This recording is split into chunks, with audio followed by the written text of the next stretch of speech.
નમસ્તે મિત્રો, આજના પોડકાસ્ટમાં આપનું સ્વાગત છે. આજે આપણે જાણીશું ભાષાનું જ્ઞાન. ભાષાનું જ્ઞાન એટલે કોઈ પણ ભાષા નહીં, પણ ઇંગ્લિશ, અંગ્રેજીનું મહત્ત્વ કેટલું છે. આપણે ગુજરાતી મીડિયમમાં ભણેલા હશું, ઘણા લોકો ઇંગ્લિશ મીડિયમને પ્રિફર કરી રહ્યા છે, ઘણા બધા લોકો અત્યારે ઇંગ્લિશમાં જ એડમિશન લઈ રહ્યા છે.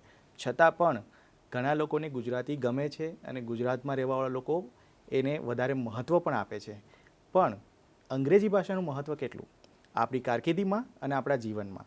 તો આજે આપણે મળીએ છીએ ડૉક્ટર અવની ઉપાધ્યાય પંડ્યા મેડમને, જે પોતે પાથે એકેડેમીના કો-ફાઉન્ડર છે અને સાથે સાથે અંગ્રેજીની અંદર પીએચડી કરેલું છે. હવે એ ELT શું છે, પીએચડીનું એ સંશોધન કયા ક્ષેત્રમાં કરી રહ્યા છે આગળ, એના વિશે આપણે એની પાસેથી જ જાણીએ. નમસ્તે મેડમ. નમસ્તે. તમારું અમારા પોડકાસ્ટમાં સ્વાગત છે. Thank you. આજે આપણે એ જાણવા માગીએ છીએ, અમારો પહેલો પ્રશ્ન એ જ છે કે અંગ્રેજીની અંદર તમે જે પીએચડી ELTમાં કર્યું છે, એમાં જે સંશોધન કર્યું છે તમે, એ શું છે? ઓકે, સૌથી પહેલાં તો ખૂબ ખૂબ ધન્યવાદ. અહીંયા DO સાહેબે પહેલાં તો આજે સરસ ઇનિશિયેટિવ શરૂ કર્યું છે એના માટે, આ પ્રોજેક્ટ માટે. અને દર્શક મિત્રોને નમસ્તે. તો ELTનું ફૂલ ફોર્મ છે ઇંગ્લિશ લેંગ્વેજ ટીચિંગ. હવે મેં એ કેમ પસંદ કર્યું PhD માટે? તો એનું સૌથી મોટું કારણ એ છે કે અત્યારે જેમ આપણે ઉત્ક્રાંતિની વાત કરીએ, મનુષ્યમાં જેમ ઉત્ક્રાંતિ આવે એમ શિક્ષણમાં પણ એક ઉત્ક્રાંતિ આવે, જેમ સમય બદલાય એમ, બરાબર છે? તો નવા નવા અભિગમ શિક્ષણ ક્ષેત્રે પણ આવે. તો ઇંગ્લિશ આપણે વર્ષોથી એક ફિક્સ મેથડ કે એક સિસ્ટમમાં આપણે બંધાયેલા છીએ કે એક વ્યાકરણની ચોપડી હોય કે એક સ્ટોરીઝ કે પ્રોઝ પોએટ્રી, એ બધું આવી જાય અને એ રીતે રીડિંગ કોમ્પ્રિહેન્શન હોય, નિબંધ હોય, એવી રીતે એક માળખું છે જેમાં સતત આપણે ચાલ્યા કરીએ છીએ. તો નવા અભિગમ એમાં શું આવી શકે કે જેના લીધે વિદ્યાર્થીઓને ફાયદો થાય, કે માત્ર પુસ્તકો પૂરતું મર્યાદિત ન રહે અંગ્રેજીનું શિક્ષણ, અને અંગ્રેજીને એક વિષય તરીકે નહીં પરંતુ એક ભાષા તરીકે એ લોકો શીખી અને અપનાવી શકે એક કુદરતી રીતે. જેમ કે આપણે આજકાલ જોઈએ છે કે ઓર્ગેનિક શબ્દ બહુ ટ્રેન્ડિંગ છે અત્યારે. શાકભાજી બધા લેવા જાય તો પણ ઓર્ગેનિક જુએ છે, કોઈ પણ બીજી વસ્તુ લેવા જાય તો પણ ઓર્ગેનિક જુએ છે. તો એ જે ઓર્ગેનિક છે એ ઓર્ગેનિક આપણા શિક્ષણમાં પણ આવે અને વિદ્યાર્થીઓ સુધી પહોંચે, અને એ લોકો અંગ્રેજીને જે રીતે એમણે ગુજરાતીને અપનાવ્યું છે ને આત્મસાત કર્યું છે, એ જ રીતે એ લોકો અંગ્રેજી ભાષાને પણ આત્મસાત કરી શકે in organic way. Okay, great. અને સાથે સાથે તમે TEFL એટલે કે ટીચિંગ એજ્યુકેશન ફોરેન લેંગ્વેજ, એમાં ડિપ્લોમા કરેલું છે. જી. તો આ ડિપ્લોમા કરવાનો પાછળનો હેતુ શું હતો? તો હવે મેં મારા રિસર્ચ દરમિયાન, મારા PhDના રિસર્ચ દરમિયાન મેં ભારતમાં તો જે કંઈ થઈ રહ્યું છે એ જોયું. પછી મને થયું કે એક આંતરરાષ્ટ્રીય દ્રષ્ટિકોણ પણ હોવો જોઈએ જો મારે આ જ ક્ષેત્રમાં આગળ વધવું છે અને મારે કંઈક નવું કે કંઈક વધુ સારું મારા વિદ્યાર્થીઓને આપવું છે. તો એના માટે થઈને મેં TEFL, જેનું ફૂલ ફોર્મ છે teaching English as a foreign language, આપણા બધાના માટે, ગુજરાતમાં જે લોકો રહે છે કે મોટાભાગના ભારતીયો માટે, આપણે દેશની વાત કરીએ તો પણ આપણા સૌના માટે અંગ્રેજી એ આપણી પોતાની માતૃભાષા નથી. દરેકની માતૃભાષા અલગ હશે. કોઈની ગુજરાતી હોય, મરાઠી હોય, અલગ અલગ હોય. એટલે અંગ્રેજી આપણા સૌના માટે એક ફોરેન લેંગ્વેજ કહી શકાય, બહારથી આવેલી. એ વાત અલગ છે કે હવે આપણે એને ફોરેન લેંગ્વેજ રહેવા નથી દીધી. હવે આપણે જોઈએ કે આપણું જે ડ્રાઇવિંગ લાયસન્સ છે એ પણ અંગ્રેજીમાં છપાય છે, કે પછી કોઈ દવા ખરીદીએ છીએ તો એના ઉપરનું જે લેબલ હોય છે એ પણ અંગ્રેજીમાં હોય છે. એટલે અંગ્રેજી એક રીતે જોવા જઈએ તો હવે એક ફોરેન લેંગ્વેજ રહી નથી, એ હવે આપણા જીવનનું એક અભિન્ન અંગ બની ગયું છે. એટલે અમુક શબ્દો તો એવા છે કે જે આપણે ઇંગ્લિશમાં જ બોલીએ છીએ પહેલેથી. તો અત્યારે ઘણા બધા પેરેન્ટ્સ પણ કન્ફ્યુઝ છે મેમ, કે મારે ગુજરાતીમાં મીડિયમમાં બાળકને મૂકવું જોઈએ કે ઇંગ્લિશ મીડિયમમાં. જો કે તમે આખું તમારું એજ્યુકેશન ગુજરાતી મીડિયમમાં લઈને પછી આ લેંગ્વેજ ઉપર એટલું તમે PhD કર્યું છે, તો સૌથી સારું તમે એ સમજાવી શકશો કે એ કઈ રીતના ડિફરન્સ હોય છે એમાં.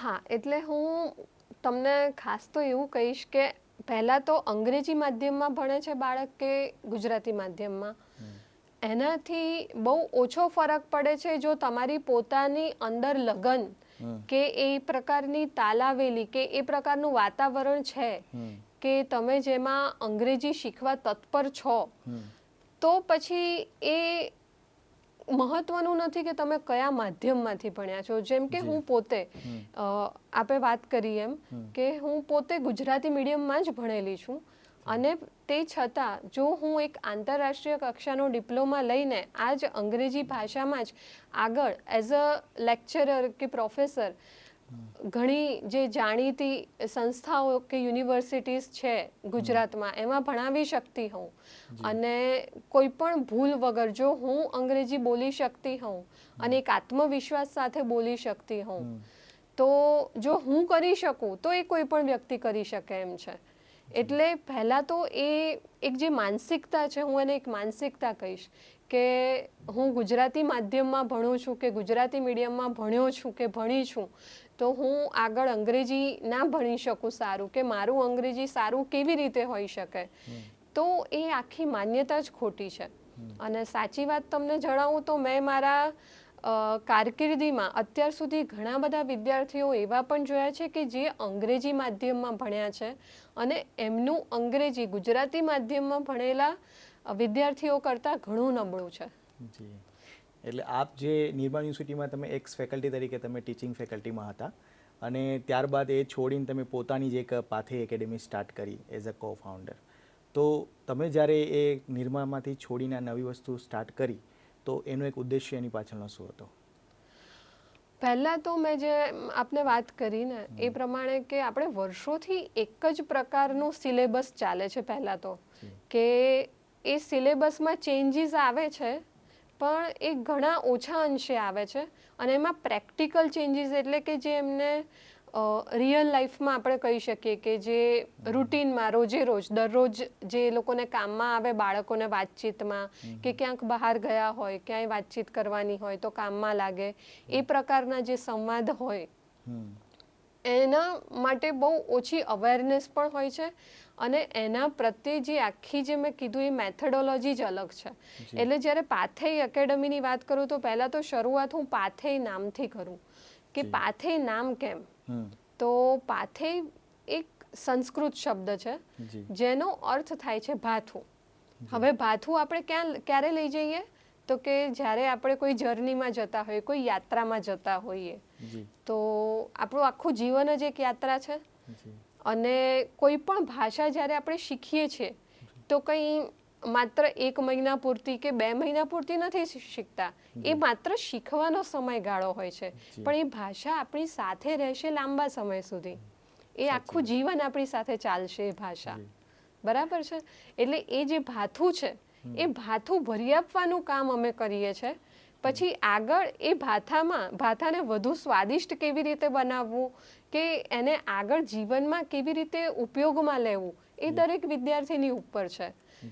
બીજી એક વાત પાથેય એકેડમીની હું એવું કહીશ કે અમારે ત્યાં છે ને અમે કોઈ વય મર્યાદા નથી રાખી કે તમે આ સ્કૂલમાં છો કે આ પર્ટિક્યુલર સ્ટાન્ડર્ડમાં છો કે 5મા ધોરણમાં છો, 6ઠ્ઠા ધોરણમાં છો કે 10મા ધોરણમાં છો તો તમારા માટે, કે 12મા ધોરણમાં છો તો તમારા માટે. પણ તમે એક વાલી તરીકે કે તમારે શીખવું છે, કે તમારું બાળક શીખી રહ્યું છે અંગ્રેજી માધ્યમમાં, કે તમને બહાર જાઓ તો તમને અંગ્રેજી બોલતા સંકોચ થાય છે, તો તમે પણ આવી શકો છો. કારણ કે એક બહુ જ સીધી સાદી વાત તમને કહું તો આ એક ભાષા છે, અને ભાષા કોઈ પણ વ્યક્તિ કોઈ પણ ઉંમરે શીખી શકે છે. એ એક એવી વસ્તુ છે, પણ તમને અંદરથી ઈચ્છા હોવી જોઈએ શીખવાની, તો તમે શીખી શકો, તો જ શીખી શકાય, અને તો જ એનું તમને સારું પરિણામ મળી શકે. બિલકુલ સાચી વાત કરી તમે, કેમ કે અત્યારે ઘણા બધા પેરેન્ટ્સ પહેલેથી પોતાના બાળકને ઇંગ્લિશ મીડિયમમાં મૂકી રહ્યા છે, અને પોતે ગુજરાતી મીડિયમમાં સ્ટડી કરેલું છે, અને ક્યારે આ જિંદગીની ભાગદોડમાં ક્યારે કોઈ પણ લેંગ્વેજ શીખવા માટે એ લોકો પાસે ટાઈમ નથી હોતો. પણ જ્યારે બાળક થાય અને જ્યારે એ ઇંગ્લિશ બોલતું થાય ને ત્યારે એના મગજમાં વિચાર આવે કે હવે મારે આની સાથે કોમ્યુનિકેટ કરવા માટે, એની સાથે કદમથી કદમ મિલાવવા માટે, કે એના એ લેવલ જાણવા માટે કે શું વિચારી રહ્યો છે, આગળ શું કરી રહ્યો છે, અને એને એક એટમોસ્ફિયર મળે, એના માટે પોતે પણ એક ઇંગ્લિશને જ લેંગ્વેજ તરીકે શીખવી જોઈએ. એમાં આપની એકેડેમી બહુ કામ કરી શકે એમ છે કે જે આવા પેરેન્ટ્સ છે જે પોતે ગુજરાતી મીડિયમમાંથી છે અને પોતે બાળકને ઇંગ્લિશ મીડિયમમાં ભણાવી રહ્યા છે, તો ત્યારે આ બહુ ઉપયોગી આવશે. સાથે સાથે તમે કહ્યું એ પ્રમાણે આ ભાથું જે છે ખાસ કરીને ઘણા બધા લોકો ઇન્ડિયામાંથી બહાર જતા હોય છે, તો ઘણા લોકોને એ પડકાર છે, એક ચેલેન્જ છે કે અહીંયા તમે ગમે તે લેંગ્વેજમાં ભણી, ઇવન તમે વાત કરી પ્રમાણે ઇંગ્લિશ મીડિયમમાં ભણતા છોકરાઓને પણ સાચું ઇંગ્લિશ કે ત્યાં શું બોલી રહ્યા છે, કઈ રીતના એના એક્સેન્ટ કયા છે, એ બધી વસ્તુ સમજવી, જાણવી. એટલે ઇંગ્લિશ બોલતા આવડે છે પણ સાચું ઇંગ્લિશ બોલતા ના આવડે એવું બની શકે, અથવા તો જે કોમ્યુનિકેશન સ્કિલ જે હોવી જોઈએ, કયા વર્ડ્સનો યુઝ કરવો જોઈએ, ક્યાં એના માટે પણ ખૂબ ઉપયોગી થઈ શકે. તો આવા કોઈ સ્ટુડન્ટ તમારે ત્યાં આવતા હોય છે જે બહાર ફોરેન સ્ટડી માટે કે ફોરેન વર્ક માટે જતા હોય અને એના માટે ઉપયોગી નીવડે? હા, એવા પણ સ્ટુડન્ટ્સ આવે જ છે જી. કે જેમને અબ્રોડ જવું હોય, કે જેમને ફોરેન બીજી કોઈક યુનિવર્સિટીમાં એડમિશન લીધું હોય જી. અને એ લોકોને અંદરથી એક પ્રકારનો આત્મવિશ્વાસ ખૂટતો હોય જી. કે અંગ્રેજી અમે ભણ્યા તો છીએ 10 થી 12 વર્ષ. હવે તો ગુજરાતમાં કોઈ પણ સ્કૂલમાં તમે ભણતા હો તો 10 થી 12 વર્ષ તો એ લોકોને અંગ્રેજી ભણવાનું આવતું હોય છે, પણ જ્યારે મેં કીધું એમ બોલવાનું જ્યારે આવે, સૌથી વધારે તકલીફ બોલવામાં પડે છે. પહેલી વાત એ, જી. કારણ કે બોલવાનું શેની સાથે સંકળાયેલું છે તો કે સાંભળવા સાથે. તો લિસનિંગ કેટલું થાય છે ઇંગ્લિશનું, એ એક બહુ મહત્વની બાબત છે. ક્લાસરૂમમાં કે ક્લાસરૂમની બહાર કે તમે કેટલો સમય અંગ્રેજી સાંભળો છો એનો બહુ મોટી અસર થાય છે તમે જે અંગ્રેજી બોલો છો એના ઉપર. કારણ કે જ્યારે તમે બહારના દેશમાં જશો, જેમ આપણે વાત કરી વિદેશમાં જશો, તો ત્યાંના લોકો હશે, એમની એક્સેન્ટ અલગ હશે. તો પહેલાં તો તમારે એ સાંભળીને ટેવાવવું પડશે કે તમે સમજી શકો. તમે સમજી શકશો તો તમે પ્રત્યુત્તર આપી શકશો. તમે પ્રત્યુત્તર જ નહીં આપી શકો તો તમે વાતચીત કરવાનો સવાલ જ ઊભો નથી થતો. કોમ્યુનિકેશન ગેપ આવશે. તો એક એ ગેપ આવી જશે. એટલે એ બહુ જરૂરી છે કે એ લોકો લિસનિંગથી શરૂ કરે. ઇનફેક્ટ હું તમને કહું તો અમારે ત્યાં LSRW કહેવાય, જે ELT જે ક્ષેત્રમાં મેં PhD કર્યું છે એમાં, કે પછી તમે કોઈ પણ ભાષાવિદને પૂછો, કોઈ સંશોધકને પૂછો જે અંગ્રેજી ભાષામાં હોય, તે કાયમ આ જ શબ્દનો યુઝ કરશે, LSRW. એનું ફૂલ ફોર્મ છે લિસનિંગ, સ્પીકિંગ, રીડિંગ અને રાઇટિંગ. આ 4 સ્કિલ્સ છે જે કોઈ પણ ભાષાને એક ભાષા તરીકે સદ્ધર બનાવે છે. અને આ ચારેયમાં તમારી નિપુણતા હોવી જરૂરી છે. એટલે તમારે ઇંગ્લિશ ભાષાના શબ્દને શણગારવા જરૂરી છે. હા, એટલે લિસનિંગ કેમ પણ પહેલા, કેમ આપણે રીડિંગ રાઇટિંગ નથી કહેતા પહેલા? એનું શું કારણ? તો એનું કારણ એવું છે કે સાંભળવાનું પહેલા શરૂ થાય છે. આપણે, મેં જેમ કીધું એમ, મનુષ્યની ઉત્ક્રાંતિની વાત કરીએ, આપણા અલગ અલગ જે ઉત્ક્રાંતિના સ્તર છે એની વાત કરીએ, તો જ્યારે ગર્ભમાં બાળક હોય છે ત્યારે પણ એ સાંભળી શકે છે. આપણા જે 16 સંસ્કારો છે એમાંથી એક છે ગર્ભ સંસ્કાર. તો એનો પાયો જ એ છે કે 7મા મહિને જે અંદર જેને આપણે વૈજ્ઞાનિક ભાષામાં ફિટસ કહીશું, એ સાંભળવાની શરૂઆત કરે છે. એ સાંભળવાનું શરૂ કરે છે અને પછી એના આજુબાજુના વાતાવરણમાં એના માતા પિતા જે બોલતા હોય એ જ ભાષા એ એની જાતે જ કુદરતી રીતે બોલવાનું શરૂ કરે છે. બાળક જ્યારે 3 વર્ષનું થાય છે ત્યારે કે એ મને પાણી આપો, કે મને ખાવાનું જોઈએ છે. કોઈક ઘર હશે જેમાં બોલાતું હશે ઈ વયોગ્યો, તો એ બાળક ઈ વયોગ્યો બોલશે. જો કોઈ ઘરમાં એવું બોલાતું હશે કે એ જતો રહ્યો, તો અર્થ એક જ છે, પણ બાળક એ જ બોલશે જે એણે સાંભળ્યું છે. એટલે આપણું જે પોતાનું મગજ છે મનુષ્ય તરીકે, તો એ પણ એ જ રીતે ફંક્શન કરે છે કે પહેલા લિસનિંગ આવે છે, પછી સ્પીકિંગ આવે છે અને પછી રીડિંગ રાઇટિંગ આવે છે. જી, બિલકુલ સાચી વાત કરી. પણ હું અહીં તમને એક ક્વેશ્ચન પૂછવા માંગીશ આની અંદર જ કે બાળકને, માતા પિતા જે છે એ બાળકને કઈ ભાષા શીખવવી જોઈએ? કેમ કે અત્યારે મેં જોયું છે ત્યાં સુધી ઇંગ્લિશ આવડતું ના હોય અને ઇંગ્લિશના શબ્દો એટલે અડધું ઇંગ્લિશ અડધું ગુજરાતી, સોસાયટીમાં રમવા જાય તો ત્યાં હિન્દી, એટલે છોકરાને ખબર નહીં પડતી કે મારે ભાષા કઈ બોલી. એટલે આપણે પેલું એક ડાયલોગ કઈ ભાષા બોલે છે એમ, એના જેવું થાય છે. તો તમારી શું એમાં સલાહ હશે, એડવાઇસ, કે તમારી જે પોતાની માતૃભાષા અથવા તો પેરેન્ટ્સની જે ભાષા છે, મધર ટંગ છે, એ જ ઘરમાં બોલાવી જોઈએ કે ના ઇંગ્લિશનો તમારે પ્રયોગ કરવો જોઈએ નાનપણથી? બહુ સરસ સવાલ છે અને બહુ અગત્યનો સવાલ છે આ. કારણ કે ભાષા એવું છે ને કે તમે જેટલા નાના હો ને એટલું ઝડપથી તમે ગ્રાસ્પ કરી શકો કે અપનાવી શકો કે આત્મસાત કરી શકો. ભાષા એવું છે. તો હવે જેમ આપે કીધું કે નીચે જાય રમવા તો પણ અલગ અલગ ભાષા અલગ અલગ એના મિત્રો બોલતા હોય તો એ શીખે. તો એ કેવી રીતે શીખે છે? એણે પ્રયત્ન કરવો પડે છે? ના, એની જાતે જ શીખે છે. બરાબર છે. પણ ગુજરાતી, આપણે અત્યારે ગુજરાતમાં બેઠા છીએ અને આપણે ગુજરાતી છીએ. હું પણ ગુજરાતી છું, આપ પણ ગુજરાતી છો. બરાબર છે. આપણા દર્શક મિત્રો પણ ઘણા બધા ગુજરાતી હશે, મોટા ભાગના. બરાબર છે. તો ગુજરાતી એ શું છે? આપણું રૂટ છે, આપણી સંસ્કૃતિ છે. તો આપણે એને છોડવાનું નથી ગુજરાતીને. ગુજરાતીને તો આપણે પાયો તો મજબૂત જોઈશે ને, તો આગળ ઉપર ઇમારતનું ચણતર થશે. એટલે ગુજરાતી છોડવાનું તો કોઈ તબક્કે આવતું જ નથી. પણ એ ગુજરાતીને પકડી રાખીને એની સાથે સમન્વય સાધીને આગળ બીજી ભાષા પણ શીખવી જોઈએ. આપણે જેમ કીધું એમ હિન્દી બાળક બોલતું થઈ જાય છે તો એ બહુ સારી વાત છે ને. એ બીજી એક ભાષા થઈ. પછી અંગ્રેજી છે તો એ ત્રીજી એક ભાષા થઈ. તો વાલીઓએ, મારો મત એવો છે કે કોઈ એક પર્ટિક્યુલર ભાષા કે આ જ ભાષા ઉપર આપણે કોન્સન્ટ્રેટ કરીએ એવું કરવાના બદલે ગુજરાતીનું વાતાવરણ તમે ઘરમાં આપો. બહાર જઈને શાળામાં તો એ અંગ્રેજી શીખવાનો જ છે બાળક. હા, જરૂર પડે તો ઘરે આવ્યા પછી પણ એને અંગ્રેજીનું શિક્ષણ આગળ તમે કન્ટિન્યુ કરી શકો છો.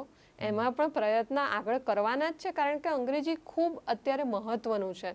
જે રીતે આપણું ભારતની ઇકોનોમી આગળ વધી રહી છે અને આપણે જે રીતે વ્યાપાર ક્ષેત્રે અને બધા ક્ષેત્રે આગળ છલાંગ લગાવી રહ્યા છીએ, તો જો અંગ્રેજી નહીં આવડતું હોય તો તમે તમારી જાતને વ્યક્ત કેવી રીતે કરશો? કારણ કે સામેવાળી વ્યક્તિ અને તમારા વચ્ચેનું જે સેતુ છે એ અંગ્રેજી ભાષા છે.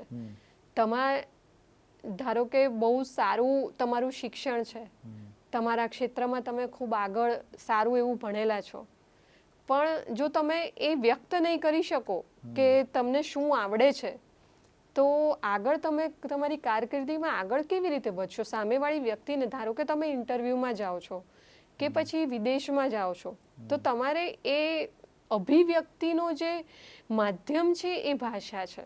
અને એ અંગ્રેજી ભાષા કેમ છે?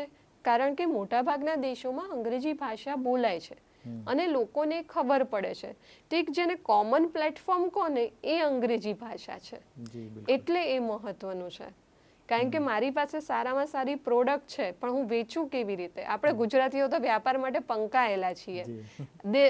દેશમાં શું, વિદેશમાં ખૂણે ખૂણે ગુજરાતી છે, વ્યાપાર કરી રહ્યો છે. પણ વેચું કેવી રીતે? મારે સામેવાળી વ્યક્તિને અંગ્રેજીમાં જણાવવું પડશે ને કે આમાં શું શું છે, મારી પ્રોડક્ટ શું છે. તો એ જણાવવું તો મારે અંગ્રેજીમાં જ પડશે. જી. એના માટે પણ ઇંગ્લિશ તમને એક લેવલ સુધી તમને આવડવી જ જોઈએ.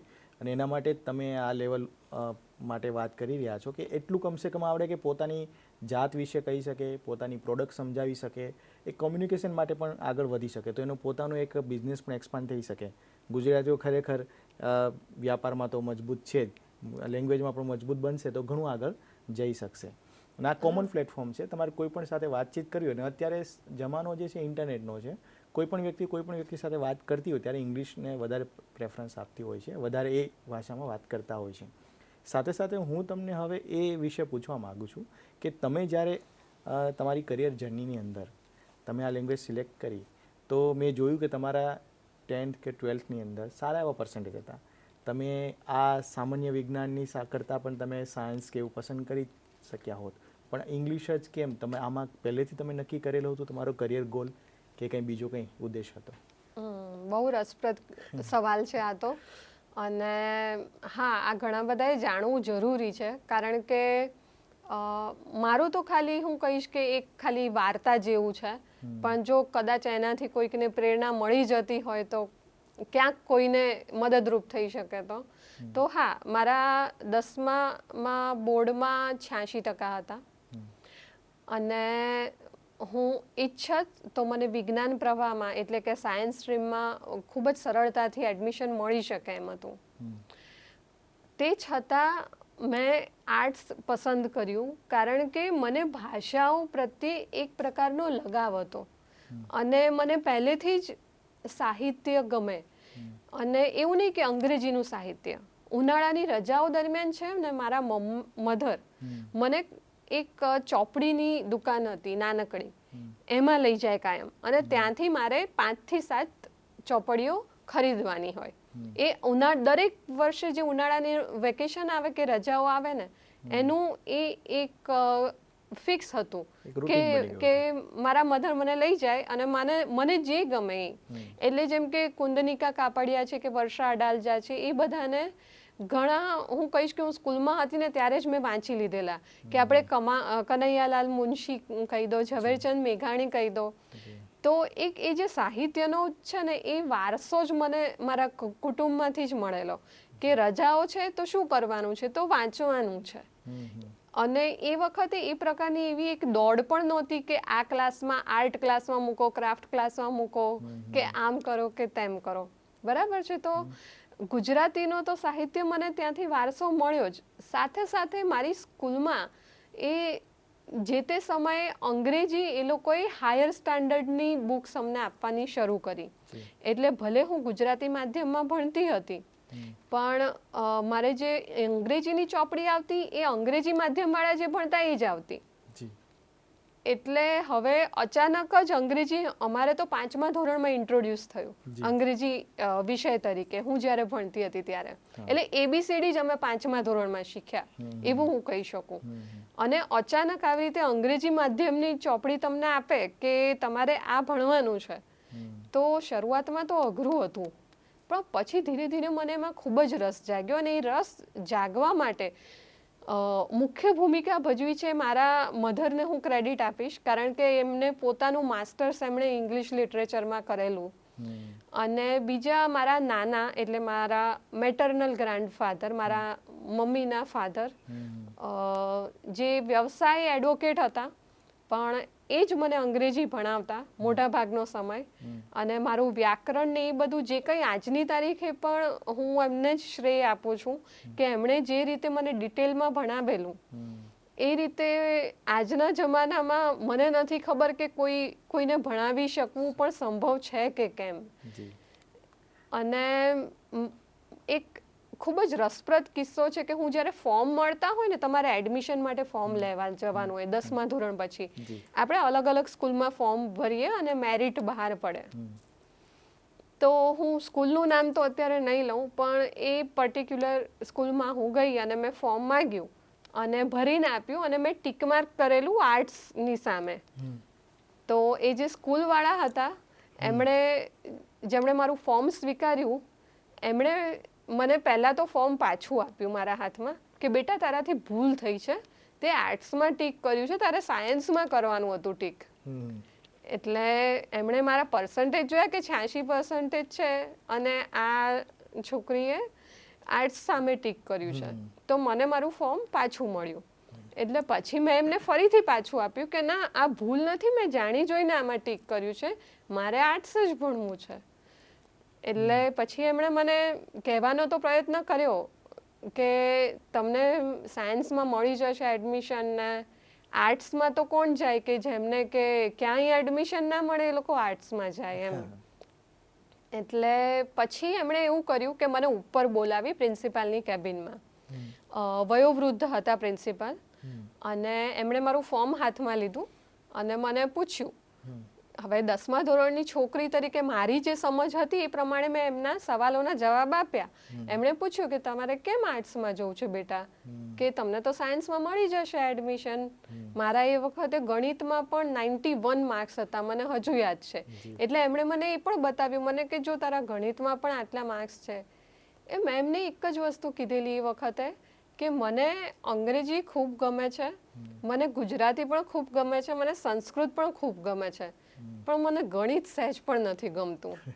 તો જો હું કોમર્સ લઈશ ને તો પણ મારે ગણિત ભણવું પડશે, સાયન્સ લઈશ તો પણ મારે ગણિત ભણવું પડશે. તો તો આર્ટ્સ એક એવી લાઈન છે કે જેમાં મને બધી જે ભાષાઓ મને ગમે છે એ મને શીખવા પણ મળશે, અને એમાં ગણિત નહીં હોય જે મને નથી ગમતું એ. સાચી વાત છે. એટલે તમે જે વાત કરી રહ્યા છો એ કરિયર ઇન્ટરેસ્ટની વાત છે, અને સબ્જેક્ટ ખાસ. હા. તો કોઈ પણ બાળકે ક્યારે પણ કરિયર સિલેક્ટ કરવું હોય ને તો પહેલાં એને સબ્જેક્ટ સિલેક્ટ કરવા ખૂબ જરૂરી છે.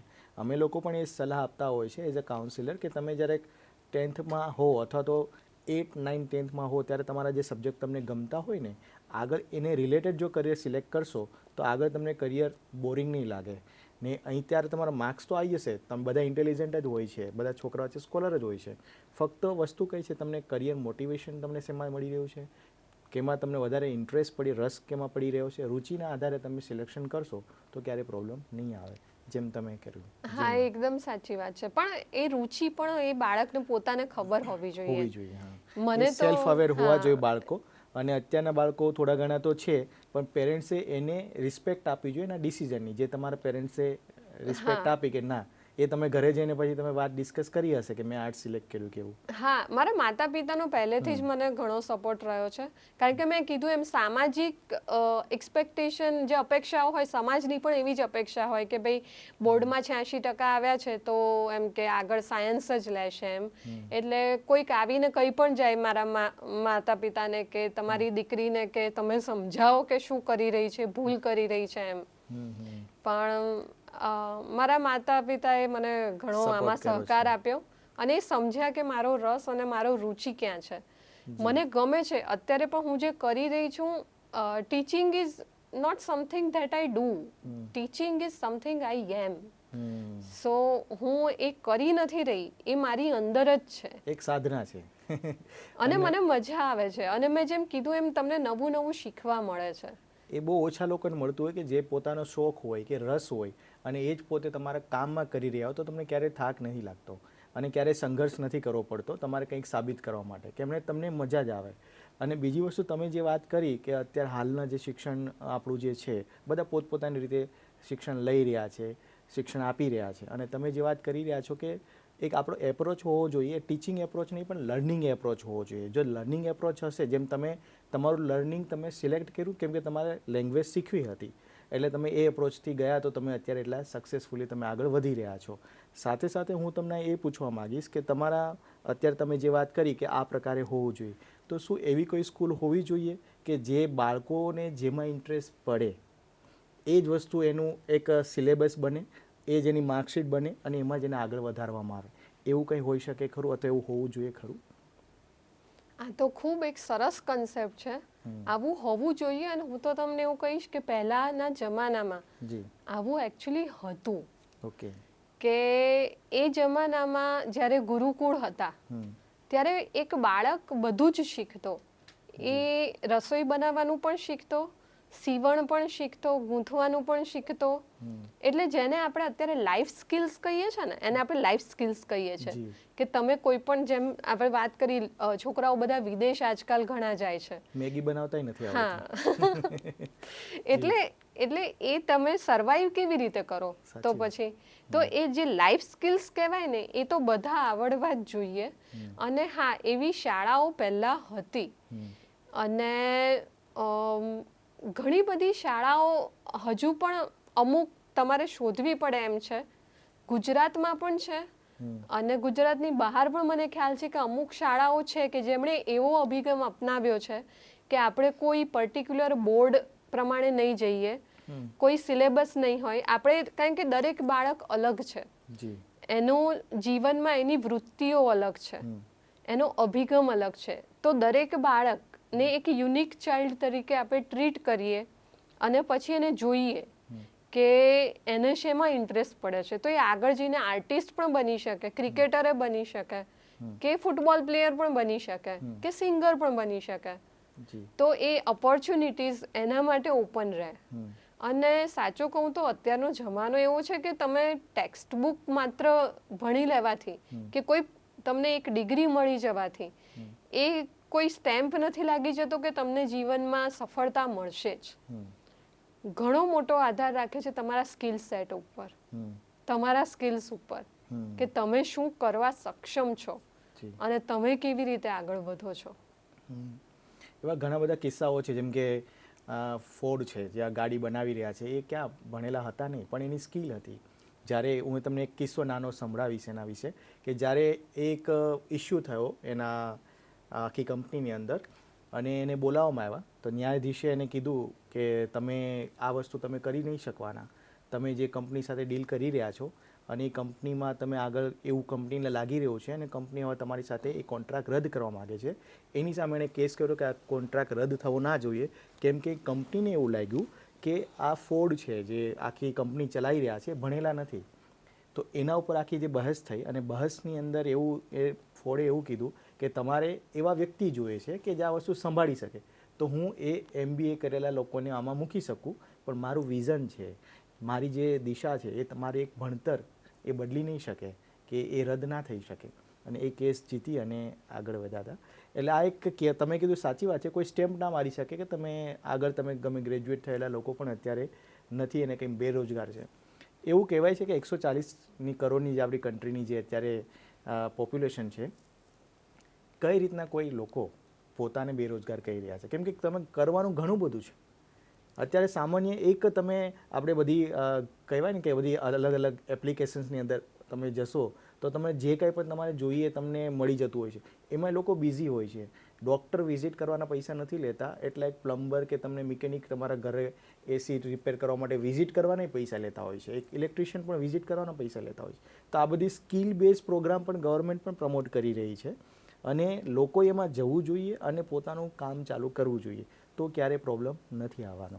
હવે હું તમને એ પૂછવા માગીશ કે આગળ જે તમે આ સ્કૂલની વાત કરી એ ખરેખર બહુ સારી વાત છે. જો એવી સ્કૂલ જો હોય તો બાળકના પોતાની યુનિકનેસ બહાર આવે અને એક યુનિકનેસના આધારે પોતાના રસપ્રદ કરિયરની અંદર આગળ જઈને, અને ખાસ કરીને જે અત્યારે બીમારી વધી રહી છે, સ્ટ્રેસ વધી રહ્યો છે, ખાસ કરીને બાળકોને ભણવાનો સ્ટ્રેસ છે, મધર ફાધરને 10th અને 12thમાં જાણે કર્ફ્યુ લાગ્યો હોય ઘરમાં, TV બંધ, ઇન્ટરનેટ બંધ, બહાર જવાનું બંધ, આ બધો જે માહોલ છે એની અંદર બાળકો સ્ટડી કરી રહ્યા છે. એને કારણે ઘણા બધા ડિઝીઝ કન્ડિશન અમને જોવા મળી રહી છે મેન્ટલી.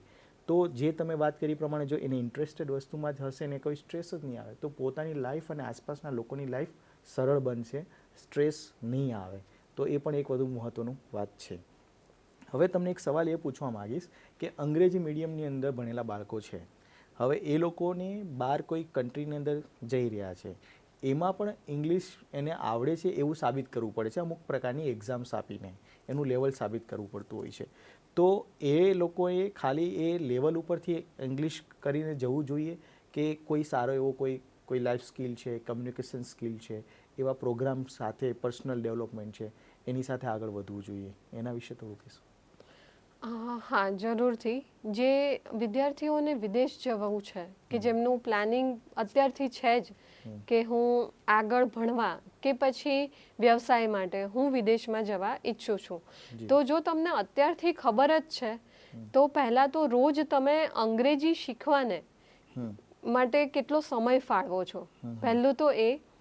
અને માત્ર જો તમને એવું લાગતું હોય કે ભાઈ હું અંગ્રેજી માધ્યમમાં ભણ્યો છું કે ભણી છું અને હું વાતચીત કરી શકું છું અંગ્રેજીમાં, અને મારે માત્ર પર્ટિક્યુલર જે સ્કોર લાવવાનો છે એ પરીક્ષા પૂરતું એટલું જ મારે ઇંગ્લિશ ભણવાની જરૂરત છે, તો તમે એ પ્રમાણે જઈ શકો છો.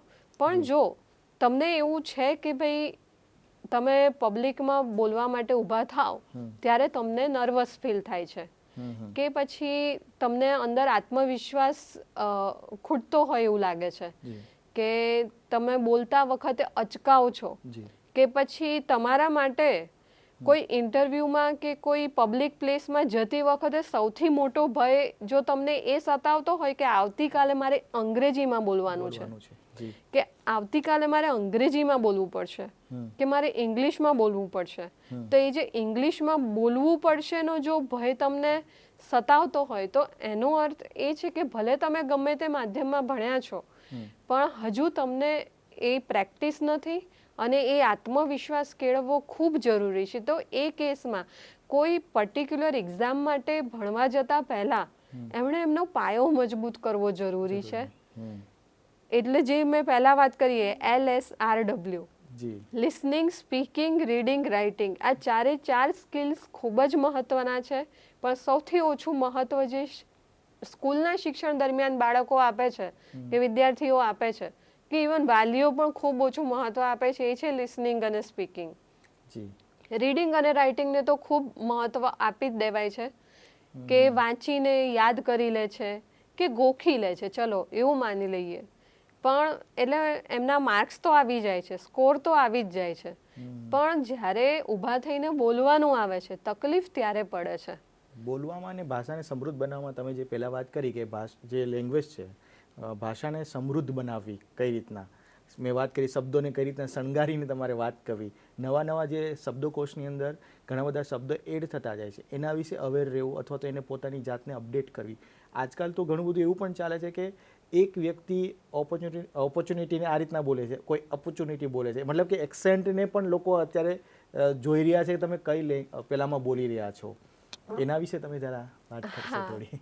તો એક્સેન્ટ જરૂરી છે, પણ હું એ જે આંધળું અનુકરણ અત્યારે ચાલે છે કે હું અમેરિકન એક્સેન્ટમાં વાત કરીશ કે હું સ્કેડ્યુલ બોલીશ, હું શેડ્યુલ નહીં બોલું, તો શું શેડ્યુલ બોલનાર વ્યક્તિ ખોટો છે? ના. બ્રિટિશ રિસીવ્ડ પ્રોનાઉન્સિએશન જે BRP કહીએ એમાં તો શેડ્યુલ જ લખેલું આવે છે, પણ તે છતાં ઘણા બધા માણસો સ્કેડ્યુલ જ બોલે છે. કેમ એવું છે?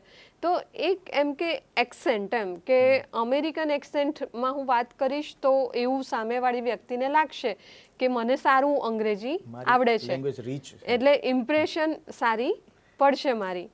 પણ એક્સેન્ટ કરતાં પહેલાં તો હું કહીશ કે તમારું જે સેન્ટેન્સ કન્સ્ટ્રક્શન છે એ ખૂબ મહત્ત્વનું છે. અને જો તમે વારે વારે તમારે વેરી શબ્દનો પ્રયોગ કરવો પડે છે કે આઈ એમ વેરી ટાયર્ડ, તો એની જગ્યાએ તમે કહી શકો આઈ એમ એક્ઝોસ્ટેડ. તો એ જે વેરી જે તમારે ઘણું વારે વારે વાપરવું પડે છે, તો એના બદલે થોડાક નવા શબ્દો શીખી શકાય કે એ જો વેરી મારે ના બોલવું હોય તો હું શું બોલી શકું. સાચી વાત છે. અને ઘણી વખત અમે લોકો એ પણ જોઈ રહ્યા છે કે ઇંગ્લિશ મીડિયમમાં ભણતા છોકરાઓ પોતાના કોઈ પણ સબ્જેક્ટના પ્રેઝન્ટેશનમાં એને ઇંગ્લિશ લેંગ્વેજ તરીકે તો એક શીખવી જ પડે. તો હું સાયન્સ શીખી રહ્યો છું ઇંગ્લિશ મીડિયમની અંદર, હું તો એમાં જે બતાવ્યું છે એ વાંચીને ગોખીને કે સમજીને લખી શકીશ, પણ મારે એને ક્યાંક કોઈને સમજાવવું છે ત્યાં મારી ભાષા સમૃદ્ધ નહીં હોય, તમે જેમ કહો છો એમ, તો સારી રીતે પ્રેઝન્ટ નહીં કરી શકું, સારો પ્રેઝન્ટેબલ નહીં હોઈ શકું, કોઈ કંપનીમાં જઈશ તો મારી જાતને પ્રેઝન્ટ નહીં કરી શકું. આ બધી વસ્તુ માટે પણ એ લોકોએ પોતાની પણ એ ભાષાને થોડું વધારે સમૃદ્ધ બનાવવાની જરૂર છે. હા, એ વાત સાચી છે તમારી. કારણ કે આમાં કારણ શું છે એ તમને કહું. કારણ કે ભાષા આપણે એક વિષય તરીકે ભણીએ છીએ, એટલે જેવી રીતે પર્યાવરણ એક વિષય થઈ ગયો, કે સાયન્સ વિજ્ઞાન એક વિષય થઈ ગયો, ગણિત એક વિષય થઈ ગયો, તો અંગ્રેજીને પણ એ જ રીતે ભણવામાં આવે છે કે એક વિષય છે. પણ અંગ્રેજી છે એક ભાષા, તો ભાષા શીખવાની આખી રીત જ અલગ છે, એનો અભિગમ અલગ છે. એટલે ભાષાનું બેઝિક ફંક્શન શું છે? જેમ કે આપણે ગણિતનું બેઝિક ફંક્શન શું છે? તો કે ગણતરી કરવી, કે ટુ કેલ્ક્યુલેટ. હવે હું 10 થી 12 વર્ષ ગણિત ભણું છું, પણ જ્યારે મને તમે બહુ સાદો એક ક્વેશ્ચન પૂછો કે 15 + 5 કેટલા, અને હું નથી કહી શકતી, તો એ જે 10 થી 12 વર્ષ હું ભણી ગણિત, એનો શું અર્થ? એનું બેઝિક ફંક્શન જ એ છે ટુ કેલ્ક્યુલેટ. એ જ રીતે ભાષાનું બેઝિક ફંક્શન છે ટુ કમ્યુનિકેટ. તો જ્યારે બોલવાનું આવે અને હું ના બોલી શકું અંગ્રેજી, તો એ જે 10-12 વર્ષ હું ભણી હું એને વિષય તરીકે જ ભણી, હું એને ભાષા તરીકે મેં એની તરફ ધ્યાન જ નથી આપ્યું, એવું કહી શકાય. અને સાથે સાથે હવે એક સવાલ મગજમાં એ આવી રહ્યો છે કે જે અત્યારે બેઝિક આપણે સ્ટાર્ટ કર્યું હતું ત્યાં જ, કે જે પેરેન્ટ્સ ગુજરાતી મીડિયમમાં છે, ઘણા બધા પેરેન્ટ્સ છે, ગુજરાતમાં છીએ એટલે ઘણા બધા પેરેન્ટ્સ અને પોતાના બાળકોને ઇંગ્લિશ મીડિયમમાં જ મૂકી રહ્યા છે કે ફ્યુચર ગોલ્સ હશે, કંઈ પ્લાન હશે એના, કે અમે નથી ભણ્યા પણ મારું બાળક ઇંગ્લિશ મીડિયમમાં કે કંઈક એવા બોર્ડમાં ભણે કે આગળ કોમ્પિટિટિવ એક્ઝામ છે કે ફોરેન પણ જઈને કે ત્યાં એજ્યુકેશન માટે પણ જઈ શકે. તો એ લોકોને જો ઇંગ્લિશ શીખવું હોય ને ઘણા ફ્રી પણ નથી હોતા, તો આપ અથવા આપની જે પાથેય એકેડેમી છે એમાં શું હેલ્પ કરી શકે? પહેલાં તો એ લોકોને જો ઇંગ્લિશ શીખવાની ઈચ્છા થઈ છે તો હું એમને પહેલાં તો એ બાબતે ધન્યવાદ આપીશ કે મેં કીધું એમ એજ ઇઝ નો બાર, વય મર્યાદા જેવું કાંઈ નથી હોતું કોઈ પણ ભાષા શીખવા માટે. તમે કોઈ પણ ક્ષેત્રમાં હોવ, તમે વ્યવસાય કરતા હોવ કે નોકરી કરતા હોવ, જે પણ હોય, તમારો પોતાનો વ્યાપાર હોય, પણ તમારે અંગ્રેજી શીખવું છે તો તમે શીખી જ શકશો. અને એમને મેં કીધું એમ પહેલાં અમારે પાથેય એકેડમીમાં કોઈ પ્રકારની એવી વય મર્યાદા કે અમે એવું નથી જોતા કે તમે આ ક્ષેત્રમાંથી આવો છો, અચ્છા તમે વ્યાપાર કરો છો, અચ્છા તમે આ કરો છો. હા, તમારી જરૂરિયાત શું છે અમે પૂછીએ છીએ કે જેમ કે કોઈ હાઉસવાઈફ એટલે હોમ મેકર આવે છે, એક ગૃહિણી આવે છે અમારા પાસે, તો એ ગૃહિણીની શું જરૂરિયાત છે? તો એને બહાર પોતાના વ્યવહારિક કામ માટે જ્યારે બહાર જાય છે કે પોતાની બહેનપણી, પોતાના મિત્રો સાથે જ્યારે બહાર જાય છે, કોઈ રેસ્ટોરન્ટમાં જાય છે, તો જ્યારે ઓર્ડર પ્લેસ કરવાનો આવે અંગ્રેજીમાં ત્યારે પણ એને એક ખચકાટ અનુભવાય છે. એ નથી બોલી શકતી કે જેમાં શબ્દો લખ્યા હોય મેન્યુમાં તો એનું ઉચ્ચારણ કદાચ નથી કરી શકતી બરાબર. તો એની જરૂરિયાત અલગ છે અને એક વ્યક્તિ જે નોકરી કરી રહ્યો છે, જેને પ્રેઝન્ટેશન આપવાના હોય છે, એની જરૂરિયાત અલગ છે. તો અમે જે વ્યક્તિની જે જરૂરિયાત છે એ પ્રમાણે અમારા કોર્સને એ પ્રમાણે ડેવલપ કરીને એ પ્રમાણે એમને પ્રેક્ટિસ આપીએ એવો પ્રયત્ન કરીએ છીએ. અને હા, સમયની તમે વાત કરી તો સમય તો કોઈ પણ નવી ભાષા તમે શીખતા હો ને તો શરૂઆતમાં તો તમારે આપવો જ પડે.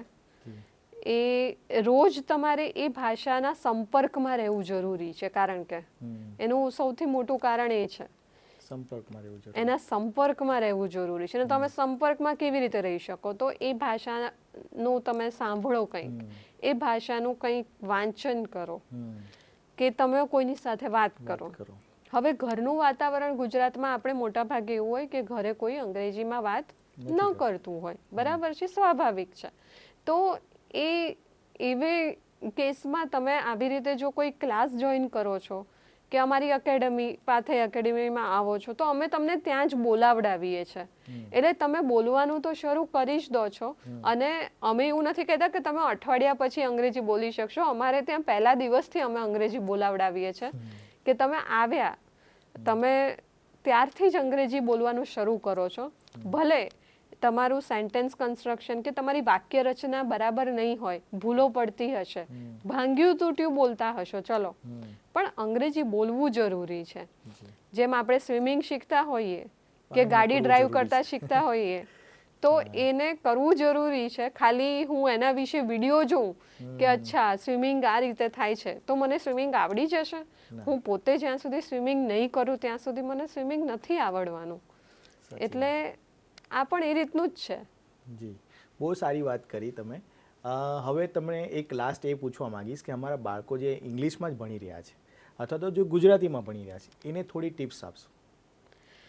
હા, તો સૌથી પહેલાં જેમ મેં આપણા સંવાદ દરમિયાન સતત કીધું છે એમ લિસનિંગ એ સૌથી મહત્ત્વનો ભાગ ભજવે છે.